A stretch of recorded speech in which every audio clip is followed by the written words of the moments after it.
Assalamualaikum warahmatullahi wabarakatuh. Waalaikumsalam warahmatullahi Al Waalaikumsalam alham al warahmatullahi wabarakatuh. alhamdulillahirabbil alamin nahmaduhu wa nasta'inuhu wa nastaghfiruh. Wa na'udzu billahi min syururi anfusina wa min sayyiati a'malina. May yahdihillahu fala mudhillalah wa may yudhlil fala hadiyalah. Asyhadu an la ilaha illallah wa asyhadu anna Muhammadan abduhu wa rasuluh. La nabiyya ba'da. Alhamdulillah tentu senang sekali kita pada kesempatan siang hari ini kita eh, mengadakan pengajian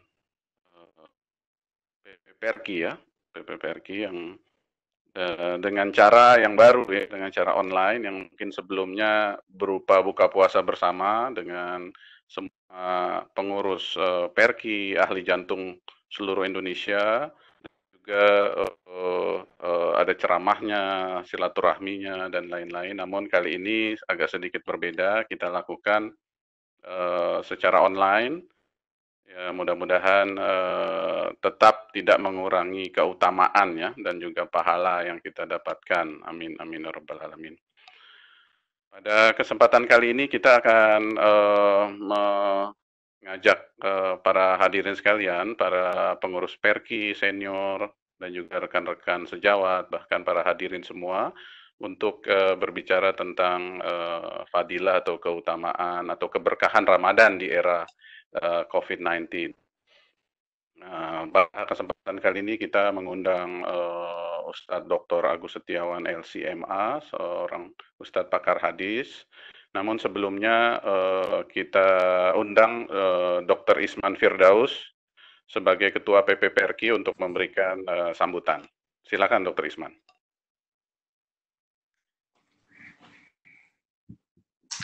Ya, bismillahirrahmanirrahim. Assalamualaikum warahmatullahi wabarakatuh. Puji ini kita tengah-tengah situasi wabah dan dalam suasana ibadah Ramadan, kita tidak lupa kita bekerja sehari-hari di rumah sakit sebagai dokter. Kita juga tetap harus menambah keilmuan kita terkait Ramadan dan bagaimana menghadapinya dalam situasi pandemi ini. Salawat serta salam kita curahkan kepada junjungan kita, baginda Nabi Muhammad SAW, makhluk dengan kepribadian yang sempurna, penciptaan yang sempurna, akhlak yang mulia, yang menjadi panutan dan juga qudwah untuk kita semua.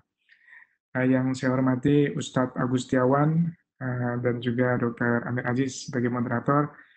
Saya ucapkan terima kasih atas kesediaannya untuk bisa memberikan pencerahan kepada kita semua dalam kaitannya berkah atau ibadah Ramadan yang saat ini kita jalani, kesulitan-kesulitan yang kita hadapi terkait wabah. Mungkin di bulan Ramadan ini ada hal-hal yang mungkin dari Pak Ustadz Agus Setiawan bisa memberikan pencerahan kepada kita semua, keutamaan-keutamaan, fadilah-fadilah dari rangkaian ibadah di bulan Ramadan dan dalam suasana wabah ini. Dan teman-teman sejawat tentunya seluruh anggota PERKI, seluruh dokter yang ikut bergabung dalam kegiatan pengajian online ini, mudah-mudahan kita semua diberikan rahmat Allah Subhanahu wa taala, diberikan barokah dan diberikan petunjuk kepada kita semua serta kekuatan sehingga kita bisa menjalani kegiatan ibadah Ramadan ini. Saya harap mudah-mudahan dengan kegiatan ini bisa menambah keimanan kita dan terus mengasah keislaman kita tabah dalam menghadapi cobaan ini. Sekali lagi, untuk mempersingkat waktu, saya rasa itu saja dari saya. Mudah-mudahan memberikan manfaat bagi kita semua. Ini mungkin yang pertama kali di PERKI kita mengadakan secara online ya, kegiatan. Biasanya ada kegiatan buka puasa bersama, kemudian ada kegiatan ceramah Ramadan, namun dengan adanya wabah, maka sarana ini bisa kita manfaatkan untuk terus menambah keimanan kita. Mungkin demikian saja yang saya bisa sampaikan. Semoga kesempatan yang diberikan oleh Ustadz Agustiawan diberikan ganjaran kebaikan Allah Subhanahu wa taala, dan mungkin di lain waktu bisa kita mintakan kembali untuk memberikan tausiah dan nasihatnya. Jazakallahu khairan kasiran. Wabillahi taufiq wal hidayah. Assalamualaikum warahmatullahi wabarakatuh. Waalaikumsalam warahmatullahi wabarakatuh. Terima kasih Dr. Isman. Saya ucapkan selamat datang kepada para senior, rekan-rekan sejawat sekalian dalam acara pengajian untuk yang baru bergabung. Rasulullah Sallallahu Alaihi Wasallam bersabda, "Man shoma Ramadhana imanan wahtisaban, ghufira lahu ma taqaddama min dzambi. Wa man qama Ramadhana imanan wahtisaban, ghufira lahu min dzambi." Jadi betapa dalam hadis ini disampaikan bahwa ketika kita bisa melakukan saum atau puasa atau bahkan sholat di malam hari berupa tarawih atau sholat lainnya, maka dengan penuh rasa iman dan juga rasa berharap atas ganjaran, maka insya Allah Allah ampuni dosa-dosa kita di bulan ini.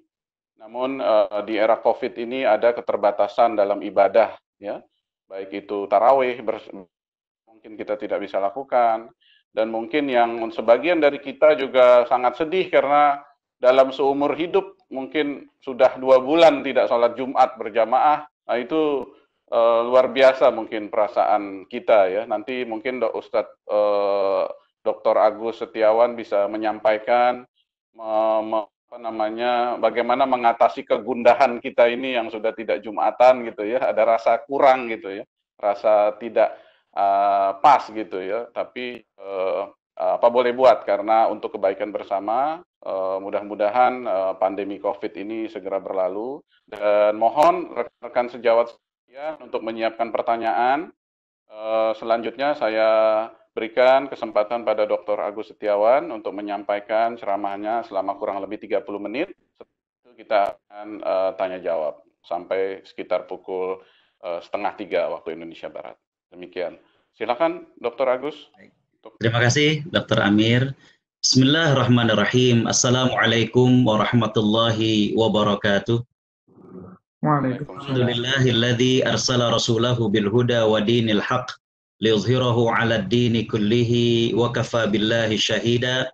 Nashhadu an la ilaha illallah wa nashhadu anna Muhammadan abduhu wa rasuluh. Allahumma salli wa sallim wa barik ala nabiyyina Muhammad wa ala alihi wa sahbihi wa man sara ala nahjihi wastanna bisunnatihi ila yaumiddin. Qala Allahu azza wa jalla fi kitabihil karim, a'udzu billahi minasyaitonir rajim, syahrul ramadan alladzi unzila fihi al-Qur'an hudan linnas wa bayyinatin minal huda wal furqan. Shadaqallahul azim. Yang kita hormati Dr. Isman Firdaus, Dr. Amir, ya, serta para profesor, para pakar kesehatan jantung, anggota dari Perki yang dimuliakan Allah Subhanahu wa taala.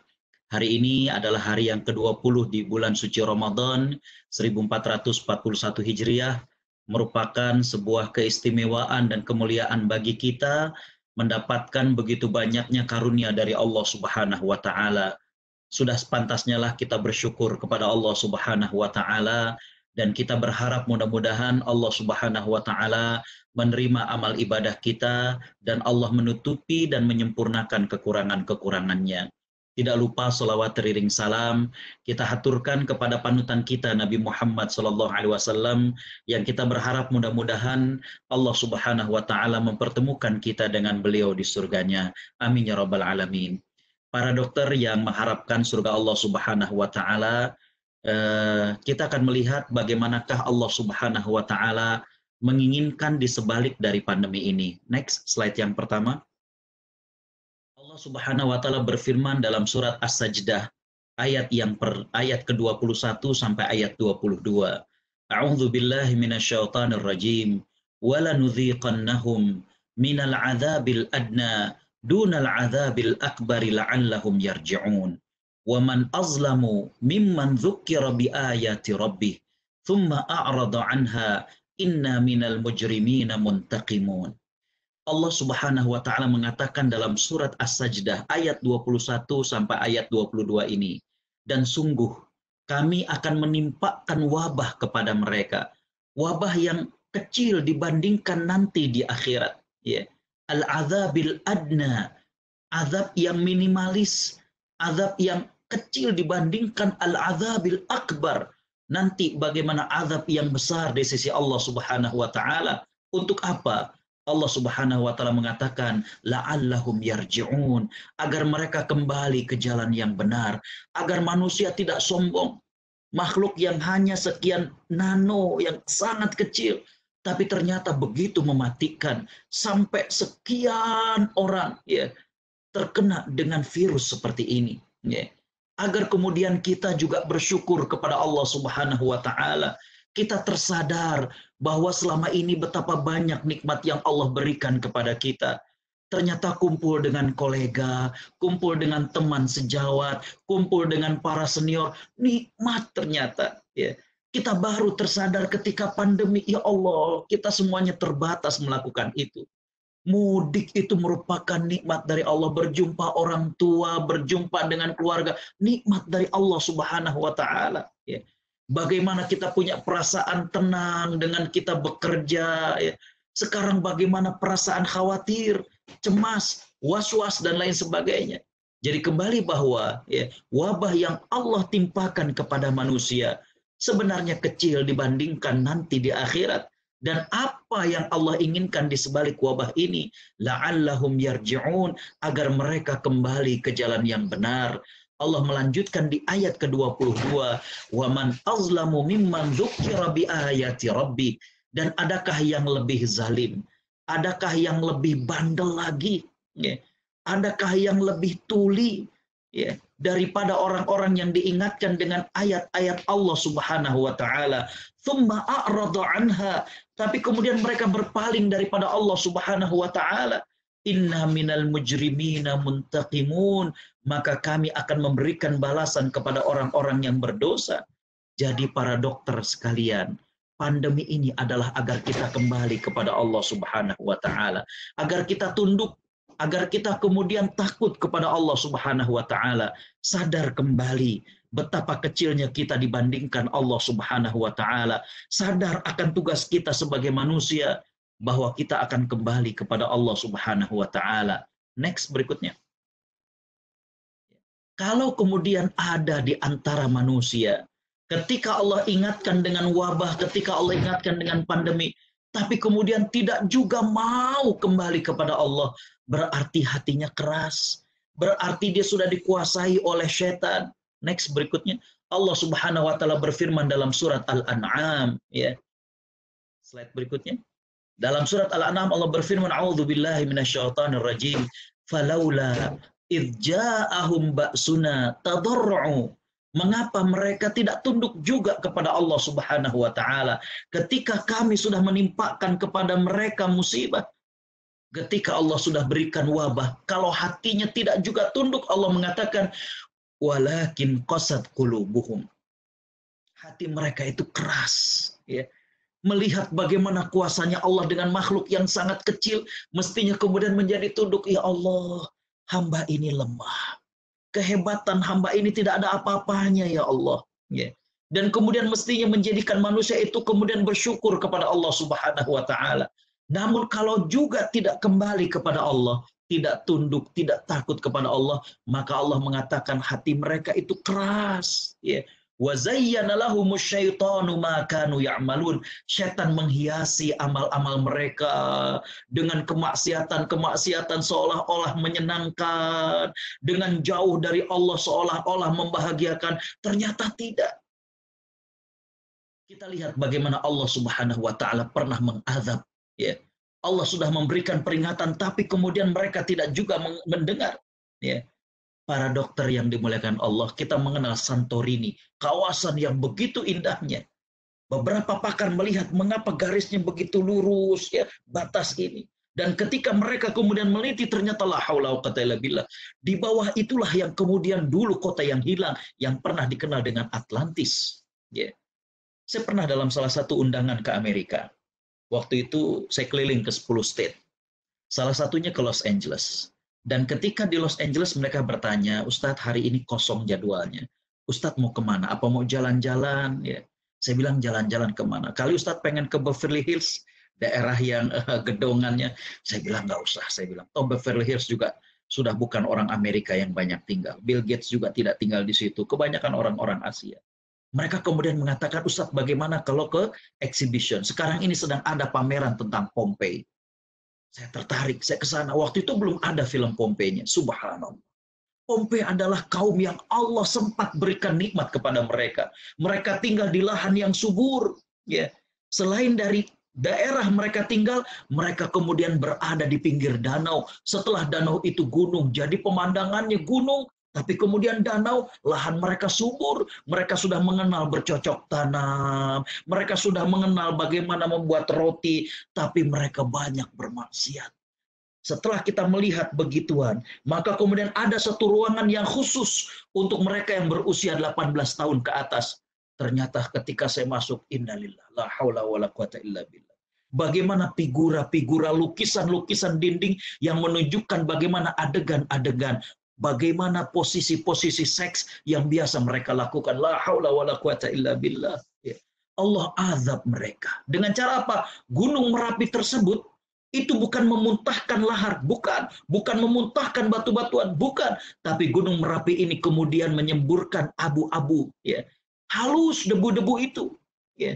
Tapi begitu panas dan menempel ke rumah-rumah mereka. Menurut para sejarawan, berlaku saat itu pada malam hari. Di saat mereka tengah asyik bermaksiat kepada Allah Subhanahu wa Ta'ala, maka debu-debu panas itu menempel. Sampai menjelang pagi, mereka semuanya mati, tapi mereka utuh bagaikan berada dalam oven. Ya. Kalau kemudian manusia tidak juga kembali kepada Allah, maka Allah Subhanahu wa Ta'ala katakan hatinya keras, dan oleh setan kemudian dihiasi apa yang mereka lakukan, seolah-olah menyenangkan, inilah kebahagiaan, tapi bukan di situ. Next berikutnya. Lalu apa yang kita lakukan? Yang pertama tentunya kita yang working from home, kita yang diminta untuk kemudian isolasi mandiri, ya. Kita lihat bagaimana Nabi mengajarkan. Bersabarlah, walaupun udah mulai terasa bosan, ya. Udah mentok kita kayaknya, aduh ya Allah, ini di rumah terus, ya.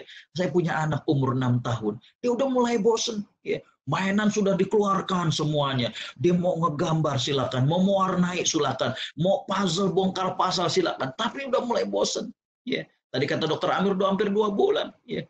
Kadang sedih, dia ke pagar, ngelihat ke kanan, nggak ada teman, yang ngelihat ke kiri, nggak ada temannya. Ya. Ya. Jadi kita bersabar di rumah. Nabi menjelaskan kepada Aisyah radhiyallahu anha bahwa apabila terjadi pandemi dan kemudian kalian bersabar di rumah, melakukan 3 hal. Ya. Yang pertama, sabiron, bersabar. Kedua, muhtasiban, kita berharap ya Allah mudah-mudahan dengan saya di rumah memutus mata rantai penyebaran ini, dan aku lakukan karena Engkau. Yang ketiga, yakin bahwa tidak ada yang terjadi kecuali atas izin Allah. Dia mendapatkan pahala bagaikan orang yang syahid. Masya Allah. Yang kedua, selain bersabar, next yang berikutnya adalah bagaimana bersyukur. Umar bin Khattab meriwayatkan bahwa Nabi SAW pernah bersabda, apabila kalian melihat ada orang yang tertimpa musibah, kemudian kalian mengucapkan, Alhamdulillahilladzi afani mimma ibtalaka fi wa faddalani ala katsirin mimman khalaqa tafdila. Ya. Segala puji bagi Allah yang telah menyelamatkan aku dari musibah dan juga melebihkan aku daripada makhluk yang lainnya, kata Nabi, melainkan Allah akan jaga orang itu. Tapi para ulama mengatakan bahwa mengucapkannya itu jangan sampai di depan orang yang tertimpa musibah itu. Ketika melihat dan mendengar ada orang yang positif, mungkin tetangga kita, mungkin kerabat kita, mungkin kenalan kita, subhanallah. Ya. Saya jamaah di mana-mana, subhanallah, dapat kabar bagaimana di New York, subhanallah. Ya. Begitu banyak di antara orang-orang muslim yang menjadi syahid dikarenakan pandemi ini. Ya. Jamaah di Masjid Al-Hikmah New York dikatakan ini, chairman-nya juga subhanallah. Ya. Ketika mendengar kabar tersebut, Nabi mengajarkan kita bersyukur kepada Allah yang telah menyelamatkan kita Ya, tapi para ulama menyebutkannya jangan di hadapan dari orang yang tertimpa musibah itu. Next berikutnya. Ya, dilewat saja. Next. Ya, baik. Hadirin khotul iman rahimakumullah. Yang berikutnya adalah kita berada dalam kondisi the new normal, dalam kondisi yang tidak lazim dan menjadi kebiasaan bagi kita. Ya, kenormalan yang baru. Sesuatu yang tidak biasa dan harus dipaksakan biasa. Nah, kita nanti malam memasuki malam ke-21. Memulai 10 malam terakhir di bulan Ramadan. Apa yang bisa kita lakukan di saat pandemi COVID-19 ini? Next, yang pertama, ya, kita lihat bagaimana Aisyah radhiyallahu anha, ya, maaf sebelumnya, ya, bagaimana kemuliaan Lailatul Qadar, subhanallah. Ya. Disebut lail karena artinya malam.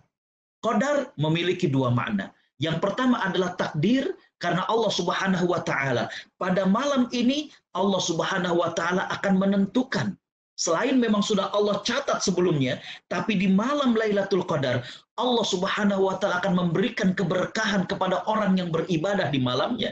Itulah Allah berfirman dalam surat Ad-Dukhan ayat ketiga sampai ayat keempat. A'udzubillahi minasyaitonirrajim. Inna anzalnahu fi lailatin mubarakah. Inna kunna mundzirin. Fiha yufraku kullu amrin hakim.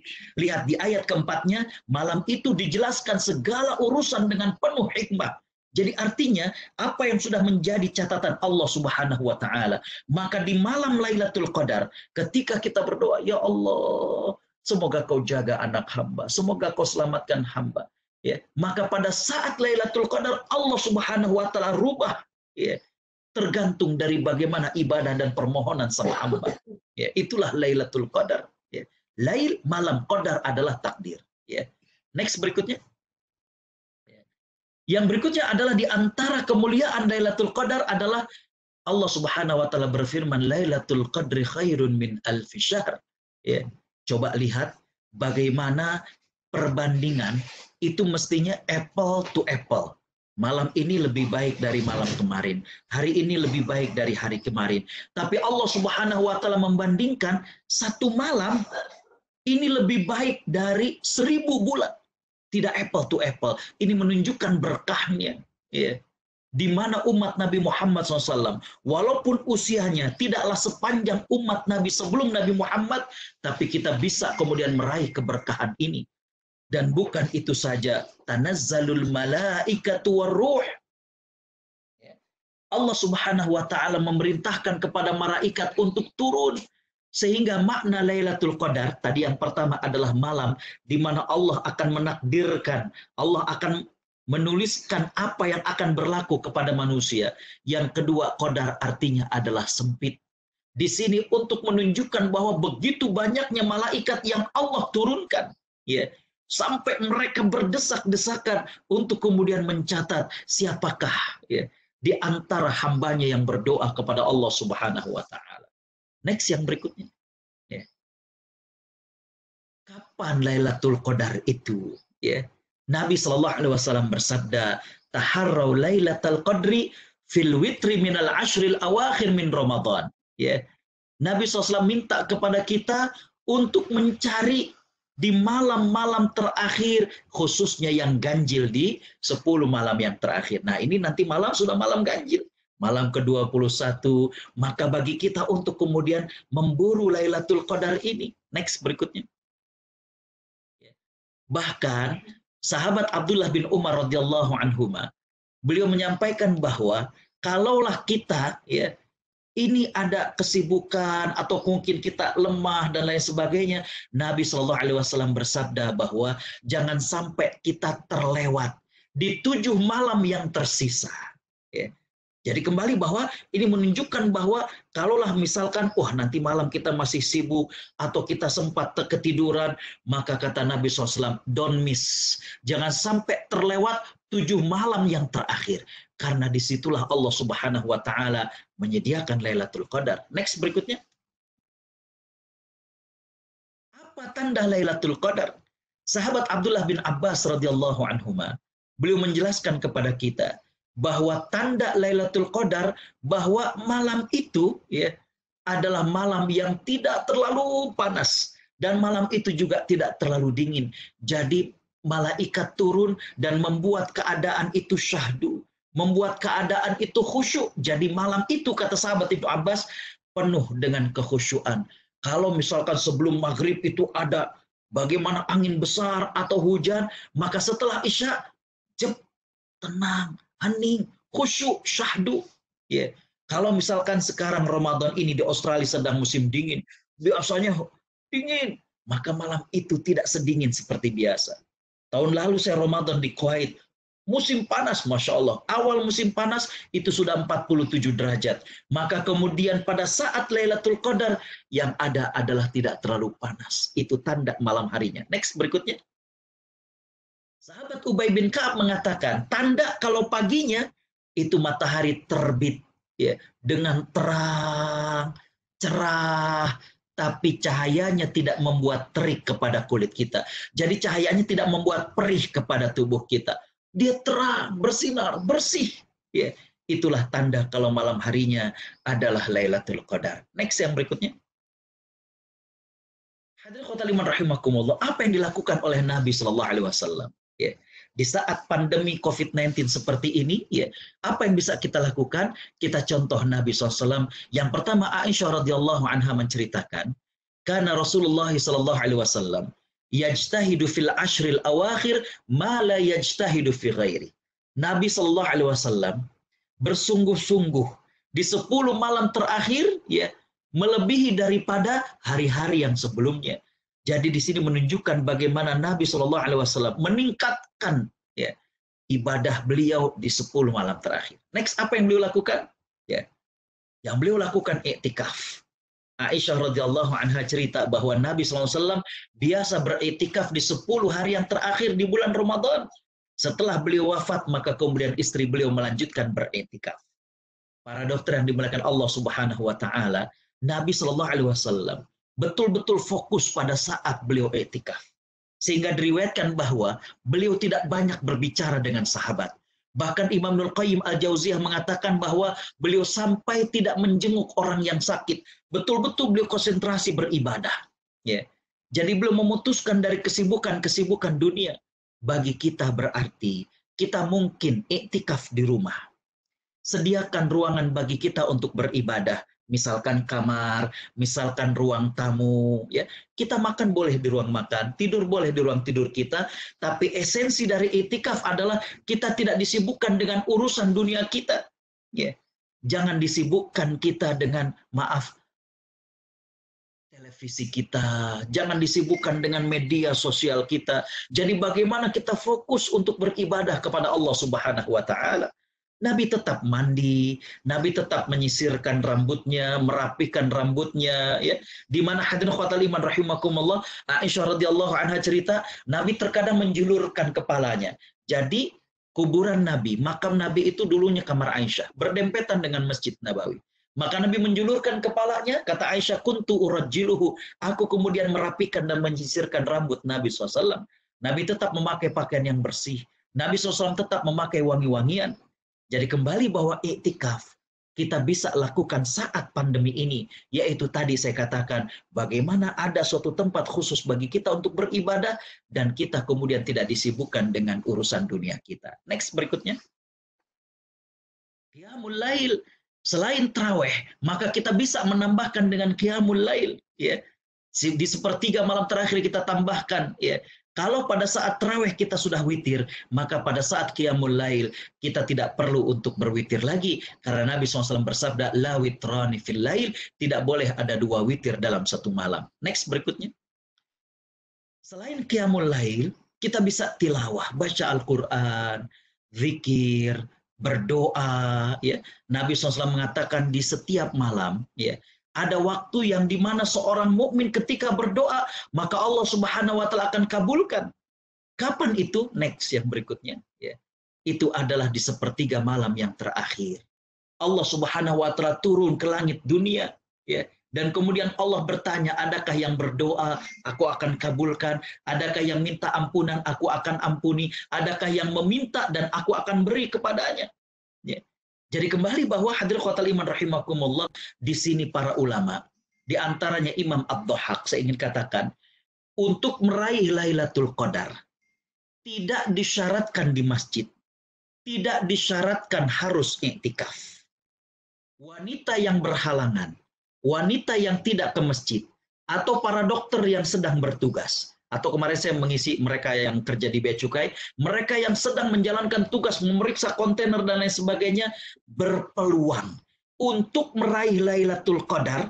Kata Imam Ad-Dhahhak, yang penting malam itu dia melakukan ibadah yang paling bisa dia lakukan. Kalau sholat misalkan nggak bisa, oh saya pas lagi tugas, saya pas lagi ngecek, atau saya lagi safar, maka dia bisa melakukan ibadah apa yang dia bisa. Misalkan baca Quran, nggak bisa juga misalkan zikir. Wanita yang berhalangan tidak boleh untuk sholat, tapi dia bisa berzikir, dia bisa istighfar, dia bisa berdoa, maka mereka mendapatkan kemuliaan Lailatul Qadar. Minimal kata para ulama adalah dia sholat isya berjamaah, sholat tarawih berjamaah, itu sudah paling minimal. Syukur-syukur kalau kemudian dibangun di sepertiga malam terakhir. Kapan itu Ustaz? Saya mengatakan bahwa paling tidak 2 jam sebelum subuh, itulah sepertiga malam terakhir. Next yang berikutnya. Para dokter yang dimuliakan Allah Subhanahu wa taala, ya. Di saat pandemi COVID-19 ini, ya, ada beberapa hal yang perlu adjustment bagi kita. Jadi peluang pahala itu tetap, ya. Allah memberikan peluang pahala. Paling kalau kata Dr. Amir tadi, yang berbeda adalah biasanya kita di masjid, sekarang di rumah. Tapi set pahala, peluang pahalanya itu tetap, dan kita mampu meraihnya di rumah, ya. Cuma ada beberapa adjustment, pertanyaan-pertanyaan yang misalkan, boleh nggak saum untuk menjaga imunitas tubuh. Misalkan ada, dok, saya kalau puasa kan lemas, dok. Ya, takutnya imunitas saya kemudian menurun, takutnya kemudian saya terpapar ataupun terkena dengan virus tersebut, boleh nggak saya nggak saum? Atau misalkan, dok kan katanya untuk menjaga diri agar tidak tertular, kita harus banyak makan sayur mayur, banyak makan buah-buahan, minum vitamin. Bagaimana kalau suntik multivitamin? Paling itu. Ya. Atau para dokter misalkan sedang bertugas, ada yang di rumah sakit Harapan Kita, ada yang di mana-mana misalkan, ya, boleh nggak sholat pakai masker? Palingnya begitu. Ya. Jadi ini beberapa hal yang perlu adjustment secara pandangan fikih ataupun pandangan hukum. Tapi kalau set pahala dari Allah, peluang pahala untuk meraih Lailatul Qadar, meraih pahala itu nggak berkurang sama sekali, nggak berubah sama sekali. Ya. Bolehkah zakat disegerakan? Ini kita zakat fitrah sebelum nanti malam takbiran, boleh nggak sekarang? Kita lihat banyak mereka yang membutuhkan. Ya. Zakat harta boleh nggak kalau sekarang belum masuk haulnya atau belum jatuh tempo? Ya. Atau misalkan sekarang, oh kalau kita misalkan ke masjid atau datang ke lembaga zakat, kita harus social distancing, kita harus jaga jarak dan lain sebagainya. Boleh nggak zakat pakai online? Ya. Terus kalau misalnya dokter menggunakan alat pelindung diri, toharohnya bagaimana? Sholatnya bagaimana? Ya. Terus misalkan kita tahu alat pelindung diri itu penting, ya. Maka boleh nggak zana zakat buat alat pelindung diri? Bolehkah kalau kemudian alat pelindung diri yang dibeli dari zakat itu bolehkah diberikan untuk para dokter dan tenaga kesehatan? Kalau boleh, mereka masuk asnaf yang mana? Ya. Bagaimana meraih Lailatul Qadar di rumah? Tadi sudah saya jelaskan. Bolehkah itikaf di rumah? Boleh. Caranya bagaimana? Tadi saya katakan ada ruang khusus di rumah. Bagaimana kita beribadah di situ? Kita boleh makan di ruang makan, kita boleh ke toilet, kita boleh tidur di ruang tidur. Tapi setelah itu kita fokus di sana. Bagaimana sholat id di rumah? Ini paling beberapa adjustment. Next berikutnya. Nah, kan kita sekarang itu berjamaah di rumah. Ya. Banyak yang jadi pertanyaan, Pak Ustadz, nih mohon maaf, Pak Ustadz, hafalan Quran saya nggak banyak. Bolehkah kemudian mengimami sholat sambil baca dari Al-Quran, dari mushaf maksud saya? Jawabannya adalah dibolehkan. Ya, dibolehkan. Kita mengimami sholat sambil membaca dari mushaf Al-Quran. Tapi kalau dari aplikasi, ya saya kurang merekomendasikan. Kenapa? Karena gerakan-gerakan di luar sholatnya terlalu banyak ketika kita menjadi imam dan membacanya dari aplikasi. Dari mulai kita nyalakan dulu, dari mulai kemudian kita touchscreen-nya dan sebagainya. Jadi kembali bahwa di sini terlalu banyak gerakan di luar sholat, sehingga saya khawatir. Ya. Kemudian boleh nggak berjamaah dengan live streaming misalkan? Wah ini pergi, kita nggak bisa iftar bersama, nggak bisa terawih bersama. Bagaimana kalau ke depan ya kita ngadakan terawih berjamaah tapi live streaming? Saya katakan bahwa tidak boleh. Di antara syarat berjamaah itu adalah bagaimana berada dalam satu bangunan antara imam dengan makmum, ya. Atau safnya itu nggak terputus. Misalkan di Masjidil Haram ada mereka yang di luar daripada bangunan, tapi safnya itu nggak terputus. Dengan demikian itu sholat berjamaahnya masih sah. Tapi kalau kemudian live streaming, maka itu adalah termasuk sudah batal daripada berjamaahnya alias tidak dibolehkan. Bagaimana kalau kemudian sambil mendengarkan, ya? Jadi tidak berniat kepada makmum, kepada yang di TV. Ini kita rekaman MP3 yang bacaan Quran yang kemudian kita sambil apakah boleh? Tidak boleh jawabannya. Karena kenapa? Karena kita sedang tidak bermakmum kepada yang membaca Al-Quran tersebut, sehingga pada saat kita sholat sambil mendengarkan, maka terganggu kekhusyuan kita. Ya. Bolehkah anak-anak yang belum balik menjadi imam? Ya. Jawabannya adalah anak-anak yang belum akil balik. Apabila bacaannya fasih, ya, hafalan Fatihahnya juga bagus, boleh dia menjadi imam, tapi sebaiknya adalah sholat sunnah dan bukan sholat wajib. Nah ini ada kasus juga begini, Ustadz nih mohon maaf sekali lagi, ya, suami saya bacaan Qur'annya kurang bagus. Alhamdulillah saya dulu pernah ya ngaji lah di kampung, sehingga kemudian saya lebih ngerti. Bagaimana ya kalau diimamin suami itu di hati kok jadi kurang khusyuk, karena kenapa? Gregetan, mestinya izhar dibacanya begini, mestinya begini dibacanya begini. Apakah sebaiknya saya tetap berjamaah ataukah sendiri-sendiri? Ya. Saya mengatakan bahwa kalau memang sang suami hafal Al-Fatihah dengan bacaan yang bagus, maka tetaplah berjamaah. Karena syarat sahnya sholat itu adalah membaca Al-Fatihah dan surat pendek. Adapun kalau kemudian surat pendek, bacaan dia kurang seberapa bagus tajwidnya, maka bersabarlah. Namun, kalau Al-Fatihah saja dia tidak hafal, atau hafal dan bacaannya buruk, maka boleh untuk sholat sendiri-sendiri. Ya.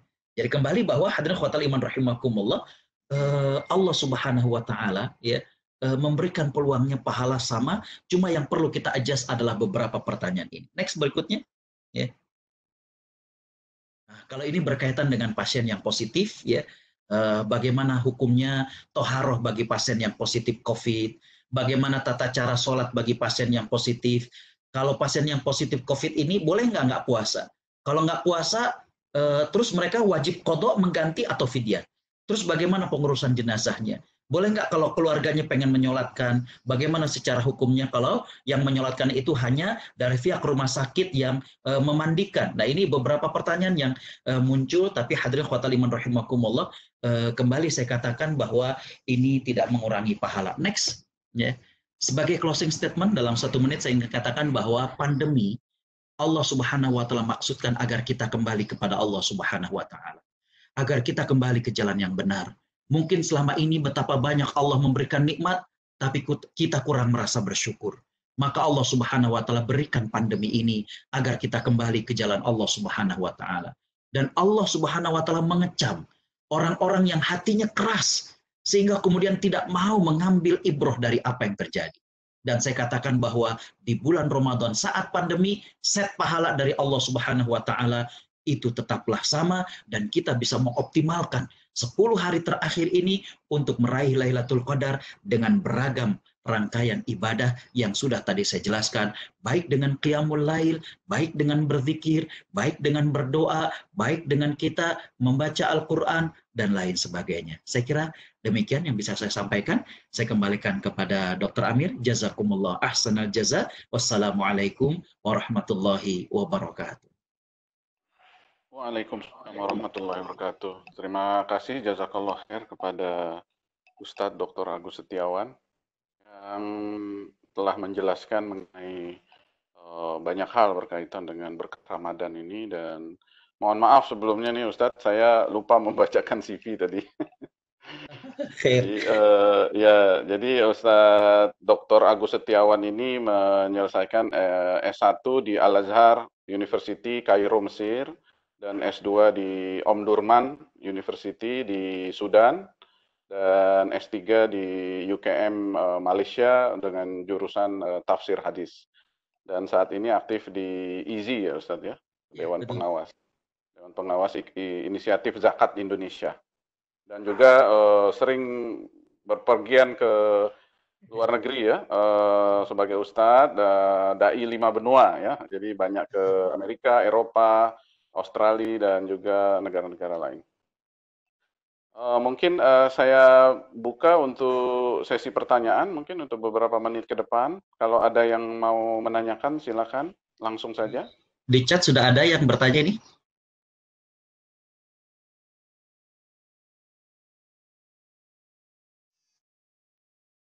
Iya.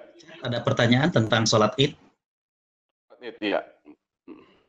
Langsung saya jawab atau Dr. Amir bacakan? Silakan Ustaz. Bismillahirrahmanirrahim. Alhamdulillah, salatu wassalamu ala rasulillah. Pertanyaan dari Dr. Kamal Ilyas ya.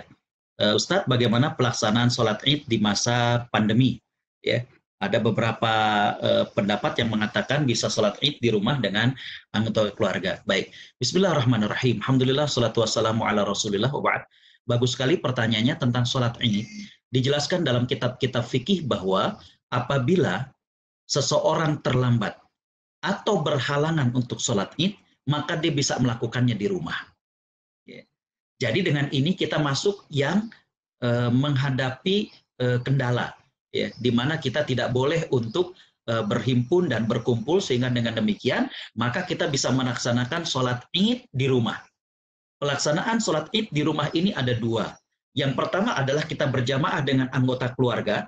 Tata caranya adalah kita sholat 2 rakaat pada takbiratul ihram yang pertama. Setelah takbiratul ihram, maka kemudian kita takbir lagi sampai 7 kali, kemudian kita ruku, kita sujud, bangkit, kita akan mengucapkan takbir Allahu Akbar, kemudian kita takbir lagi 5 kali, setelah itu baca Fatihah, baca surat, kita ruku, sujud, kemudian tahiyat, salam ke kanan dan ke kiri. Menurut pendapat yang pertama, selesailah sholat Id. Tapi pendapat yang kedua mengatakan kalau diberi kemampuan, maka yang menjadi imam setelah itu dia berkhutbah. Ya, khutbahnya bisa kita cari di internet. Yang pasti rukun khutbah dalam sholat Id dan sholat Jumat itu adalah yang pertama diawali dengan membaca hamdalah, yang kedua ada sholawat dan salam kepada Nabi, yang ketiga ada anjuran untuk bertakwa kepada Allah Subhanahu wa Ta'ala. Jadi begitulah kurang lebih tata cara sholat Id di rumah. Demikian, wallahu a'lam. Terima kasih Ustaz. Selanjutnya mungkin kalau yang saya baca di sini, adakah zakat profesi ya? Ya, dari Dr. Tengku Winda ya. Iya, dan juga zakat mal, apakah bisa diberikan ke saudara ya? Apakah termasuk zakat buat saudara? Nanti mungkin Dr. Zainuddin ya, siap-siap, silakan ya, pertanyaan. Bismillahirrahmanirrahim. Alhamdulillah, salatu wassalamu ala rasulillah. Semalam saya baru kajian online ke Kuwait, itu 2 sesi dengan durasi 2 jam, kupas tuntas tentang zakat dok ya, dari mulai zakat fitrah, boleh nggak pakai uang dan lain sebagainya. Dan kalau kondisi pandemi sekarang ini, banyak yang dulu sangat ingin zakat fitrah dengan beras, sekarang malah kebingungan karena ngantrinya bingung, kemudian nyalurnya bingung. Nah ini bagaimana? Baik, termasuk tentang zakat profesi. Ya, zakat profesi ini menurut para sahabat, menurut para ulama yang klasik, artinya bukan saya, kalau saya mungkin masih belum inilah ya, itu adalah ada. Para sahabat, para ulama klasik menyebutnya memang bukan zakat profesi, tapi zakat ya, al-mal al-mustafad. Mal al-mustafad. Sahabat yang menyatakan bahwa zakat al-mal al-mustafad atau sekarang yang dikenal dengan zakat profesi, dalam perkembangannya pemerintah Republik Indonesia ada istilah baru, yaitu zakat penghasilan. Ini menurut dari Peraturan Menteri Agama PMA nomor 53 tahun 2014, dan Komisi Fatwa MUI menggunakan istilah dengan zakat penghasilan. Jadi para sahabat yang mengakui adanya zakat profesi atau zakat al-mustafad, diantaranya sahabat Ibnu Abbas, Abdullah bin Mas'ud, ya, Mu'adz bin Jabal, ya, dan juga di antara tabi'in ada Umar bin Abdul Aziz. Para ulama menyebutkan dalam kitab mereka, Imam As-Sun'ani dalam kitabnya Subulus Salam, Imam Asy-Syaukani dalam Nailul Autor, Imam Ibnu Hazm dalam kitabnya Al-Muhalla. Jadi ulama klasik, bahkan para sahabat sudah membahas ini. Intinya adalah zakat profesi atau zakat pendapatan atau zakat penghasilan itu ada. Berdalilkan firman Allah dalam surat Al-Baqarah ayat 267, A'udzubillahi minasyaitonirrajim, ya ayyuhalladzina amanu anfiqu min thayyibati ma kasabtum. Ya, Wahai orang-orang yang beriman, keluarkanlah hartamu dari apa yang baik, dari apa yang kalian lakukan. Ya. Jadi sekali lagi bahwa karena pertanyaannya adakah, jawabannya ada, dan sekarang sudah diatur oleh PMA, Peraturan Menteri Agama nomor 52 tahun 2014, dan juga ya apa yang disampaikan oleh Komisi Fatwa tahun 2003. Ya, demikian.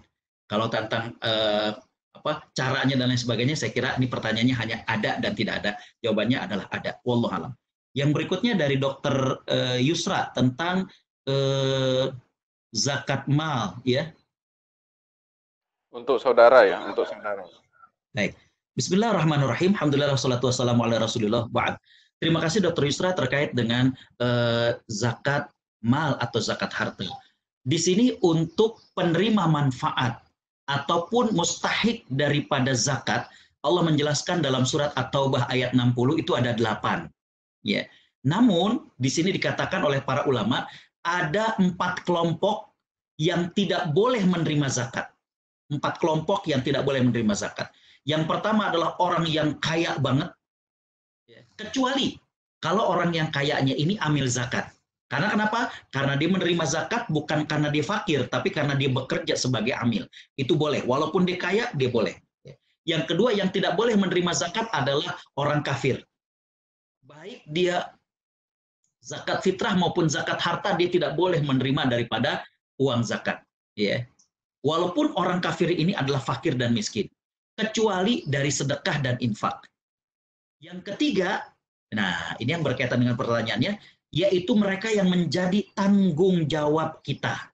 Contoh misalkan, ya, kesamping tanggung jawab kita, kesamping ini artinya adalah istri, tidak boleh menerima uang zakat kita.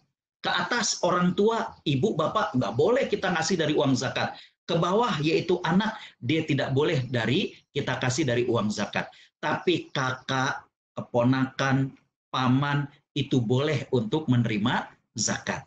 Yang keempat yang tidak boleh menerima zakat adalah Bani Hashim atau keturunan dari Nabi SAW. Karena zakat itu pada hakikatnya adalah, kotoran dari harta manusia, dan itu tidak pantas untuk ahlul bait, untuk keluarganya Nabi SAW. Demikian, wallahu a'lam. Ya, terima kasih Ustaz. Dari selanjutnya Dr. Zainuddin ya, kapan waktu paling afdol untuk sholat Id, Ustaz? Bismillahirrahmanirrahim. Alhamdulillah wassalatu wassalamu ala Rasulillah. Terima kasih Dr. Zainuddin. Untuk waktu paling afdol sholat Id, di sini untuk sholat Id agak lebih siang dibandingkan daripada sholat Idul Adha. Jadi Idul Fitri dia waktunya agak lebih siang daripada Idul Adha. Dengan demikian para ulama mengatakan bahwa untuk waktu sholat Id yang paling afdol itu adalah setelah syuruk. Ya. Setelah syuruk. Saya lihat bahwa kalau sekarang kita subuh di Jakarta itu syuruk jam 5:05 atau 5:15. Jadi dengan demikian maka para dokter yang dimuliakan Allah Subhanahu wa taala, 6.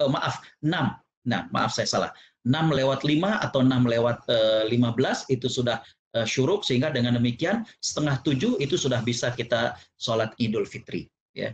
Karena mohon maaf kita tidak ada keperluan untuk membagikan zakat fitrah, ya, karena kan kita melaksanakannya dengan keluarga, sehingga jam 6:30 pagi kita sudah bisa melaksanakan sholat Idul Fitri bersama keluarga kita. Demikian, wallahu a'lam. Ya, terima kasih Ustaz. Ada yang mau bertanya langsung, silakan.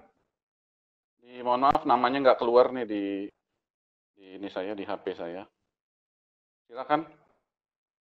Viva mungkin bisa dibantu yang mau bertanya langsung. Assalamualaikum Ustadz, Assalamualaikum dokter. Ya, Assalamualaikum.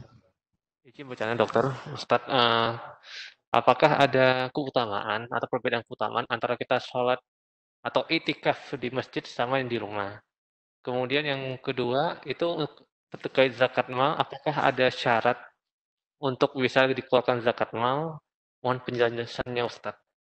Baik. Assalamualaikum warahmatullahi wabarakatuh. Bismillahirrahmanirrahim. Alhamdulillah salatu wassalamu ala Rasulillah.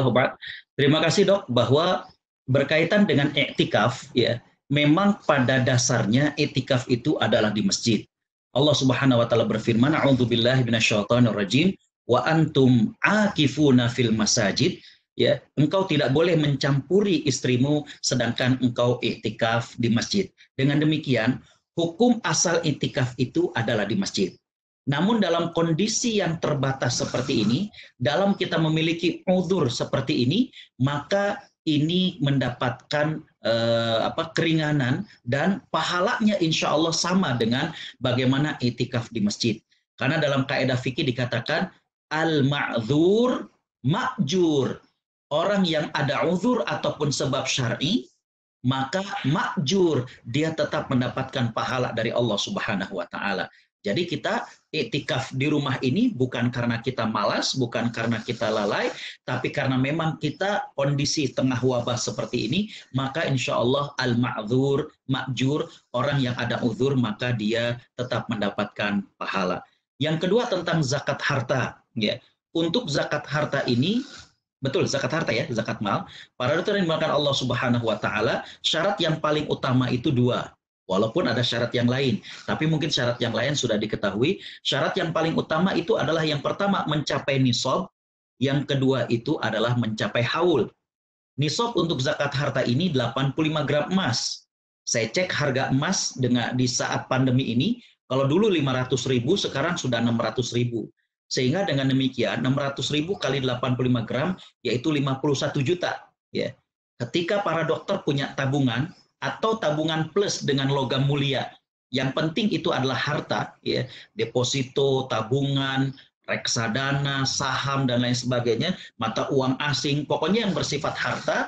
Ketika kemudian kita coba kalau di-convert tanpa harus kita jual, kita convert, kalau kemudian harta kita itu melebihi dari 51 juta, berarti kata harta kita ini mencapai nisab. Dan kemudian syarat yang kedua adalah haul. Dalam kondisi pandemi seperti ini, para ulama mengatakan boleh menyegerakan membayar zakat. Berdasarkan hadis dari sahabat Abbas bin Abdul Muthalib, beliau pernah mengunjungi Nabi dan minta izin agar dibolehkan mengeluarkan zakat harta pada saat itu, padahal beliau belum masuk waktu haul. Jadi belum jatuh tempo, dan Nabi mengizinkan. Cuma para ulama mengatakan bahwa zakat harta boleh disegerakan asal untuk 1 tahun berjalan. Artinya tahun depan nggak boleh kemudian dibayarkan tahun ini. Ya, jadi demikian dok berkaitan dengan iktikaf di rumah, insya Allah pahalanya sama. Yang kedua untuk zakat harta ketentuannya demikian. Wallahu a'lam. Ya, ada pertanyaan dari Rina. Yang di chat ya, ada yang bertanya bagaimana kalau penerima beasiswa, Ustaz? Apakah karena hidup dari dana beasiswa, apakah tetap perlu untuk dizakatkan? Dari chat ya. Bismillahirrahmanirrahim. Alhamdulillah, salatu wassalamu ala rasulillah wa ba'd. Di sini berkaitan dengan penerima beasiswa, ya. Penerima beasiswa ini bukan pekerjaan. Sehingga dengan demikian, apa yang diperoleh dari beasiswa tersebut, dia bukan termasuk kasab ataupun penghasilan. Sehingga dengan demikian, uang beasiswa ini tidak diwajibkan untuk dizakatkan. Ya. Yang kedua, mereka yang sedang belajar itu merupakan salah satu dari asnaf yang berhak menerima zakat, yaitu fisabilillah. Sehingga bagaimana mungkin dia asnaf kemudian dia mengeluarkan zakatnya. Sehingga dengan demikian kepada yang mendapatkan beasiswa walaupun mungkin besar dari LPDP dan lain sebagainya, tapi itu bukan kerja. Jadi LPDP ataupun beasiswa itu kan bukan para dokter kerja ke situ, bukan, tapi ini adalah giving. Bentuknya adalah hibah, ya. Sehingga dengan demikian maka itu tidak diwajibkan untuk zakat, sedekah saja. Wallahu a'lam. Ya, terima kasih Ustaz. Selanjutnya kalau sudah zakat profesi, masihkah harus zakat harta? Ini pertanyaan dari chat. Baik. Kembali bahwa zakat ini dikenakan kepada mereka yang memiliki kelebihan daripada harta. Sehingga ketika kita sudah keluarkan zakat kita, kemudian uang tersebut masih bertumpuk, ya, artinya masih ada dan melebihi nisab, maka dikena yaitu zakat daripada zakat harta. Karena itu Islam melarang kepada kita untuk menimbun harta, yang ada di kita adalah diminta untuk kemudian menjalankan daripada harta tersebut. Wallahu a'lam. Ini ada yang ke pribadi, bolehkah orang-orang yang terimbas COVID yang tidak punya penghasilan menjadi penerima zakat? Boleh. Mereka masuk dalam kategori fakir miskin. Para ulama mengatakan bahwa walaupun disebutkannya cuma fakir dan miskin, sebelumnya, fakir ini menurut definisi para ulama adalah orang yang tidak memiliki kemampuan bekerja. Miskin orang yang bekerja namun penghasilannya tidak mencukupi. Nah, tadi saya katakan bahwa dok, walaupun yang disebutkan cuma fakir dan miskin, tapi para ulama mengatakan ada 13 kategori yang bisa dimasukkan ke dalam istilah fakir dan miskin. Di antaranya adalah mereka yang cacat, baik cacat mental maupun cacat fisik. Ya, cacat fisik ini juga bisa dua hal. Baik cacat fisik secara umum, maaf misalkan accident, ataupun cacat fisik dikarenakan pekerjaan. Misalkan dia, maaf sekali lagi, kuli bangunan misalnya, jatuh dan kemudian cacat. Maka mereka masuk ke dalam kategori fakir miskin. Termasuk diantaranya adalah yang terpapar dengan kondisi COVID-19 seperti ini. Wallahu a'lam. Udah 2:30 lewat, dokter. Iya, terima kasih. Ada lagi, mungkin satu pertanyaan lagi kalau ada. Karena sudah di akhir sesi ya, di 2:30, dan kebetulan Ustadz juga ada kegiatan lain setelah ini. Kalau tidak ada, mungkin saya simpulkan saja bahwa beberapa poin tadi yang disampaikan oleh Ustadz, yaitu mengenai hakikat pandemi ini ya, sebagai ujian, dan juga yang perlu dilakukan saat sikap kita adalah bersabar dan bersyukur, serta bagaimana kita mengoptimalkan Lailatul Qadar 10 hari terakhir ini di bulan Ramadan yang mulai nanti malam, dan juga beberapa poin pertanyaan yang penting berkaitan dengan sholat Id mandiri, zakat profesi, zakat harta, dan lain-lain. Mungkin itu saja Ustadz. Kami ucapkan jazakallah khair kepada Ustadz Dr. Agus Setiawan. Mudah-mudahan kita bisa berjumpa lagi di kemudian hari, dan mungkin tidak online Ustadz ya, setelah pandemi. Ya. Dan mungkin bisa tanya jawab karena tadi betul, karena yang betul, saya berikan memang juga banyak yang mau ditanya ya. Saya ucapkan terima kasih juga para hadirin, para senior, pada teman sejawat sekalian. Terima kasih atas waktunya. Mungkin siang ini memang tidak terlalu mungkin yang masih kerja dan lain-lain. Tadi saya lihat kehadiran 65 orang, alhamdulillah. Mudah-mudahan di kesempatan yang lain bisa sekian ratus orang yang hadir ya Ustadz. Karena mungkin hari kerja dan lain-lain. Demikian, kami ucapkan terima kasih sekali lagi. Billahi taufiq wal hidayah. Assalamualaikum warahmatullahi wabarakatuh. Salam. Izin pamit semuanya para dokter. Mari, assalamualaikum. Waalaikumsalam. Waalaikumsalam. Jazakallah khair.